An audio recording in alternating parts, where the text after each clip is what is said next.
ಪುಸ್ತಕ ಇದಾಗಿದೆ. ಶ್ರೀ ಬಿ ನಾಗಶೇಷ್ ಅವರು ರಚನೆ ಮಾಡಿರುವಂತಹ ಪುಸ್ತಕ. ಸುಭಾಷ್ ಮಂತ್ರಿ ಅವರು ಆಂಗ್ಲ ಭಾಷೆಗೆ ಅನುವಾದ ಮಾಡಿದ್ದಾರೆ. ಬೀರಪ್ಪ ಎನ್ನುವ ಶೀರ್ಷಿಕೆ ಇರುವಂತಹ ಪುಸ್ತಕ ಇದಾಗಿದೆ.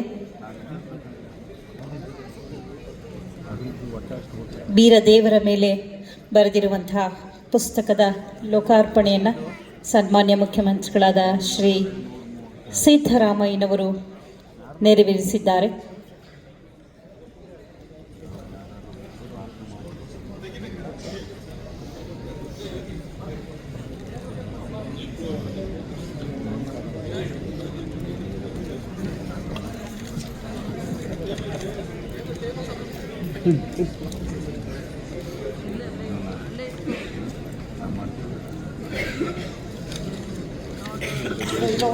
ಧನ್ಯವಾದಗಳು. ಪ್ರಾಸ್ತಾವಿಕ ನುಡಿಗಳಿಗಾಗಿ ನಮ್ಮ ಆಹ್ವಾನ. ಮೈಸೂರು ಜಿಲ್ಲಾ BCM ವಿದ್ಯಾರ್ಥಿ ನಿಲಯಗಳ ಹಿರಿಯ ವಿದ್ಯಾರ್ಥಿಗಳ ಸಂಘದ ಅಧ್ಯಕ್ಷರು, KMFನ ವ್ಯವಸ್ಥಾಪಕ ನಿರ್ದೇಶಕರು ಆಗಿ ಎಲ್ಲರನ್ನೂ ಒಳಗೊಳ್ಳುವಂಥ ಸಂಘವನ್ನು ಮುನ್ನಡೆಸ್ತಾ ಇರುವಂಥ